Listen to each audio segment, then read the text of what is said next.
Hello friends, સ્વાગત છે અમારી channel life science with professor ની અંદર.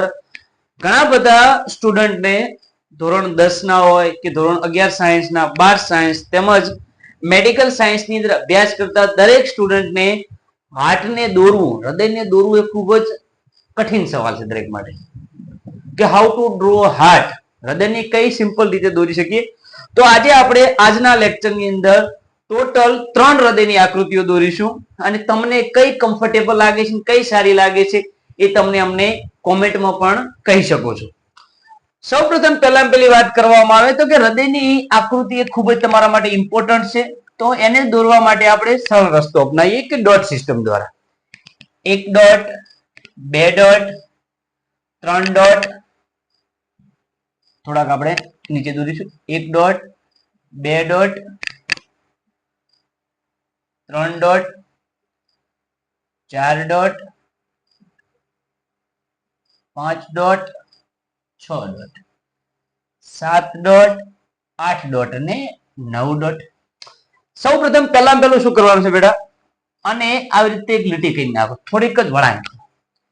ત્યાર પછી નજીકના ભાગે ગોળ રાઉન્ડ દોરો અને આ લીટીને આ જગ્યાએ લાવો. ત્યાર પછી આને ઉપર લઈ જાઓ આ રીતે.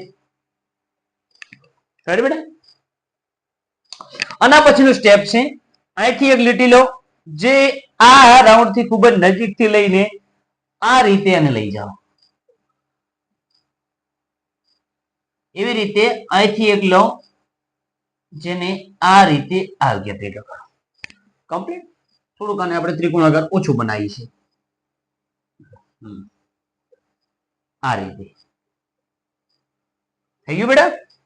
ત્યાર પછી શું કરવાનું છે કે આ ડોટ ની નજીકથી એક લાઈન લો જેને સેન્ટરમાં લાવો. આ નજીકથી પણ એક લાઈન લો જેને સેન્ટરમાં લાવો.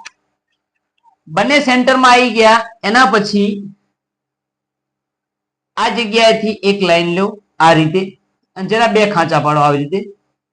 એક ભાગ છે સીધો મિલાપ આની સાથે થશે તો બીજા ભાગનો મિલાપ કોની સાથે થશે? આની સાથે થશે. ધીરે ધીરે આપણું હૃદય બની રહ્યું છે. આગળ બેટા, હવે પછીનું શું આવશે આગળ? તો આ જગ્યાએથી એક લાઈન લો આ રીતે, એનો મિલાપ point કરી નાખો. આ જગ્યાએ બે નળીઓ નીકળશે, એ રીતે આ સાઈડ પણ બે.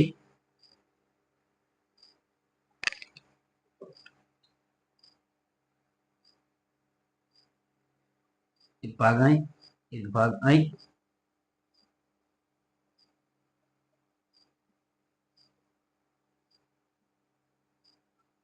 આ રીતે સંપૂર્ણ હૃદયનું નિર્માણ થઈ રહ્યું છે. એના પછી બેટા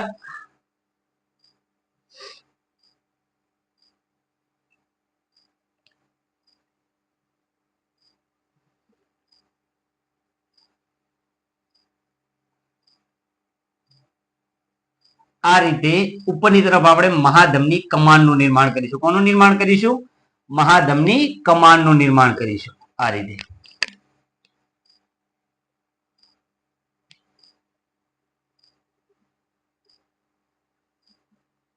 1, 2 અને 3. તો આ છે તમારું હૃદય. ખૂબ જ સિમ્પલ રીતે આપણે ડોટની સિસ્ટમ દ્વારા તમને સમજાવ્યું છે કે આ રીતે સંપૂર્ણ હૃદયને દોરવામાં આવે છે. જો નામ નિર્દેશન કરવાની વાત આવે તો નામ નિર્દેશન સાવ ઈઝી છે બેટા. આ છે આપણી મહાધમની કમાન. આ છે મહાધમની કમાન છે. આ છે ફુફ્ફુસ ધમની, કારણ કે ફુફ્ફુસ ધમની શું કરે છે? જમણા ક્ષેપક, આ રહ્યું જમણું ક્ષેપક, એ બ્લડ ને ક્યાં લઈ જાય છે? ફેફસામાં લઈ જશે. જમણું ક્ષેપક. આ જમણું ક્ષેપક છે તો આ શું છે આપણું? જમણું કર્ણક છે. આ શું છે આપણું? જમણું કર્ણક છે. ત્યાર પછી વાત કરવામાં આવે તો આ શું છે આપણું? ડાબું કર્ણક. તો ડાબા કર્ણકનું બ્લડ છે ઓલરેડી આ નીચેથી મહાધમનીઓ દ્વારા ક્યાં જાય છે? શરીરના અંગોમાં જાય છે. સોરી, આ ડાબું ક્ષેપક, ડાબા ક્ષેપકનું બ્લડ ક્યાં જાય છે? મહાધમનીઓમાં જાય છે. ઉપરની સાઈડ આવે છે આ ડાબું કર્ણક. ડાબા કર્ણક કે ડાબા ક્ષેપક વચ્ચે જે આ વાલ્વ દેખાઈ રહ્યો છે, આ વાલ્વને કયો વાલ્વ કહેવાય છે? મિત્રલ વાલ્વ. અને જમણા કર્ણક ને જમણા ક્ષેપક વચ્ચે વાલ્વ છે, કયો વાલ્વ કહેવાય છે? ત્રિદલ વાલ્વ. શરીરમાંથી અશુદ્ધ રુધિર કોણ લઈને આવે છે? તો તો કે આ મહાશિરા લઈને આવે છે. કઈ મહાશિરા? તો આનું નામ છે અગ્ર મહાશિરા. અગ્ર મહાશિરા જે ક્યાં લાવે છે? જમણા કાળકમાં લાવે છે. એ જ રીતે નજીકના ભાગે બીજી એક શિરા આવેલી છે, જેને કઈ શિરા કહેવામાં આવે? તો આને કહેવાય પશ્વ મહાશિરા. રેડી બેટા? એના સિવાય બીજી કઈ વધી છે? તો ફુફુસ ધમની આવી ગઈ. એવી રીતે શુદ્ધ બ્લડ ફેફસામાં જે ડાબા કાનમાં કોણ લાવે છે? તો આ રહી ફુફુસીય શિરા છે. ફુફુસીય શિરા. રેડી બેટા? તો આ એક આકૃતિ છે, તમારા માટે ખૂબ જ ઇમ્પોર્ટન્ટ સાબિત થશે ધોરણ 10 ની એક્ઝામ માટે, 11 સાયન્સ માટે, તેમજ આગળ જતા ભવિષ્યની અંદર તમારે કોઈ તૈયારી કરતા હોય મેડિકલ પેરામેડિકલ કોર્સની અંદર, તો ખૂબ જ ઇમ્પોર્ટન્ટ સાબિત થશે. એ સિવાય જો એક્સ્ટ્રા વર્ણનની અંદર લખવું હોય તો કે શિરા અને કણકના નજીકના ભાગે ગાંઠ આવેલી હોય અને કહેવાય SAN ગાંઠ. અને આ જગ્યાએ જે ગાંઠ આવેલી હોય કઈ ગાંઠ કહેવાય છે? તો આને એવિયન ગાંઠ તરીકે ઓળખવામાં આવે છે. આપણું નામ નિર્દેશન બ્લેક પેન થી કરીએ એટલે કે પ્રોબ્લેમ ના થાય. કઈ ગાંઠ કહેવાય છે? એવિયન ગાંઠ કહે છે. આ એક આકૃતિ છે. એ સિવાય જો બીજી અન્ય એક આકૃતિ દોરવી હોય તેને આ રીતે દોરી શકાય છે, જે આંતરિક ભાગોના વહનની રીતે બદલાય. દાખલા તરીકે બેવડું પરિવહન પૂછાય તો બેવડા પરિવહનની આકૃતિ કઈ રીતે દોરી શકાય? તો આ રીતે દોરી શકાય બેટા. થોડોક આને ઈજી રીતે આપણે સમજીએ. આ રીતે પેલું સૌપ્રથમ નીચેથી યુ આકારની રચના લો બેટા.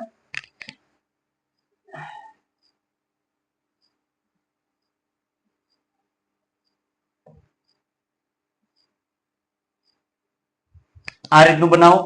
એ રીતે સેમાઈ આ પણ આ રીતે.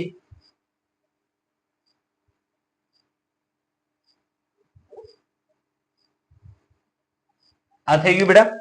ત્યાર પછી નીચેથી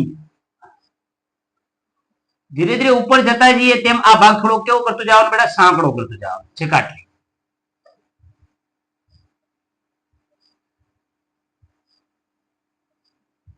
હવે આ ભાગને જમણી તરફ વાળો આવી રીતે.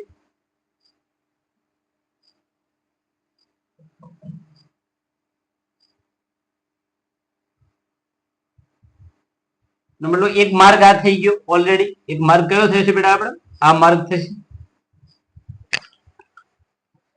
અહીં નજીકના ભાગે આટલેથી ઉપરની તરફ આવી રીતે એક વળાંક લ્યો, જે આગળ જતા આ દિશામાં થોડો વળેલો જોવા મળે છે. ક્યાં જોવા મળે છે? આ દિશામાં થોડો વળેલો જોવા મળે છે. રેડી બેટા? આ દિશામાં થોડો વળેલો જોવા.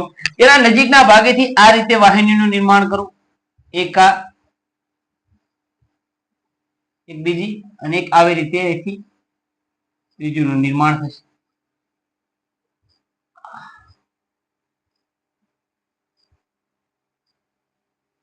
તો આ રીતનું હૃદયનું નિર્માણ ધીરે ધીરે થઈ રહ્યું છે. તો અહીં આપણે જે વાલ જેવી રચના જોવા મળે છે, તો વાલ જેવી રચનાને ખૂબ જ આપણે બારીકીથી જોઈ શકી રહ્યા છીએ કે આ બંનેથી ભેગા થઈને શાનું તો કે ત્રિદલ વાલ્વનું નિર્માણ કરે. એવી રીતે આ બંને ભેગા થઈને કોનું નિર્માણ કરે છે? દ્વિદલ વાલ્વનું નિર્માણ કરે છે. બેટા આવી રીતે અંદરના ભાગેથી લઈ બહારની સાઈડ અને અન્ય રચના છે આ રીતે. તો આ રીતે સંપૂર્ણ હૃદયની રચનાનું આપણે નિર્માણ કર્યું છે. તો જો બેટા ધ્યાનપૂર્વક જોઈ શકો છો કે આ રહ્યું આપણું જમણું ક્ષેપક, આ રહ્યું આપણું જમણું ક્ષેપક, આ છે આપણું ડાબું ક્ષેપક. એ રીતે આ ઉપરનો ભાગ આ છે ડાબું કર્ણક, તો આ કયું થશે? જમણું કર્ણક. રેડી? એ રીતે આ રીતે સંપૂર્ણ રચનાનું નિર્માણ કરવામાં આવે છે. તો એના આંતરિક ભાગોની જો આકૃતિ દોરવાની આવે તો આ રીતે દોરી શકાય છે, અને જો બાહ્ય રચનાને સંપૂર્ણ રીતે દોરવી હોય તો આ રીતે દોરી શકાય છે. એ સિવાય પણ અન્ય રીત છે કે જેના દ્વારા આપણે આકૃતિ દોરી શકીએ છીએ. તો એના માટે આપણે અહીં બોર્ડને પૂછવું પડશે. તો એક મિનિટ હું આને સાફ કરી નાખું અને એ આકૃતિ બાજુમાં દોરું છું તમારી સામે, કે એ રીતે પણ તમે હૃદયને ખૂબ સારી રીતે સમજી શકો છો. તેને સમજવા માટે આપણે આ રીતે એક પ્રકારની દેડકા જેવી રચના કહી શકાય.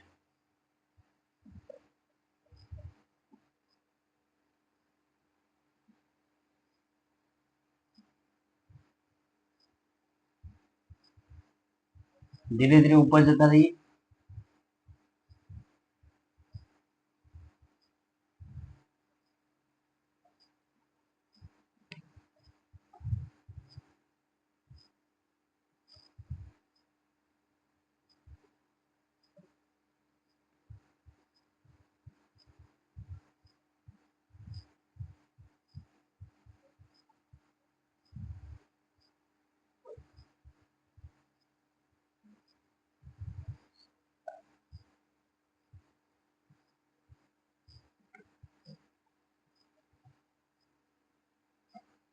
એક પ્રકારની આ પ્રકારની પણ તમે એક નોર્મલ આકૃતિ દોરી શકો છો ખૂબ જ સારી રીતે.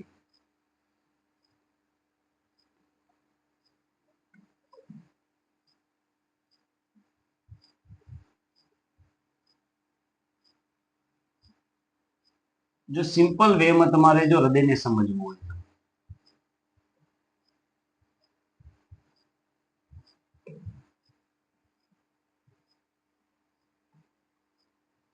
તો આ પ્રકારની એક નોર્મલ આકૃતિ પણ થઈ શકે છે કે આ છે અગ્ર મહાશિરા, તો આ છે પશ્ચિમ મહાશિરા. આ છે અગ્ર મહાશિરા, તો આ કઈ છે? પશ્ચિમ મહાશિરા છે. આ થશે જમણું કર્ણક. આ શું થશે?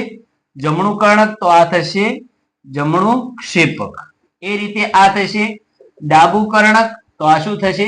ડાબું ક્ષેપક થશે. આ કયો વાલ્વ થશે? તો આ મિત્રલ વાલ્વ થશે, જેને દ્વિદલ વાલ્વ પણ કહેવાય. તો આ કયો વાલ્વ થશે? ત્રિદલ વાલ્વ થશે. રેડી બેટા?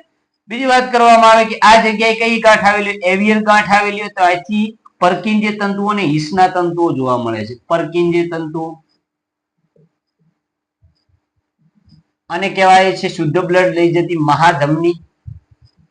આ છે ફુફ્ફુસીય ધમની, જે ફેફસામાં બ્લડ લઈ જાય છે અને આ ફેફસામાંથી શુદ્ધ રુધિર લાવે છે, એને કહેવાય ફુફ્ફુસીય શિરા. સંપૂર્ણ હૃદયને નોર્મલ એ રીતે પણ સમજી શકાય છે, આ રીતે પણ સમજી શકાય છે અને વહનની રીતે પણ સમજી શકાય છે. આઈ હોપ કે તમને હૃદયની આકૃતિઓ છે બહુ સારી રીતે તમને સમજણ પડી હશે, કઈ રીતે એમને દોરવા, કઈ રીતે તેને ઉપયોગમાં લેવા.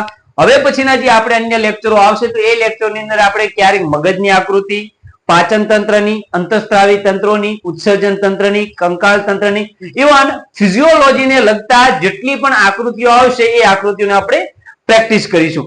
એ સિવાય તમારે આ ચેનલ ઉપર શ્વસન તંત્રની આકૃતિ રિલેટેડ ફૂલ વર્ણન પણ આપેલું છે. તો ફરી મળીએ એના એ જ અંદાજ સાથે. જય હિન્દ, જય ભારત.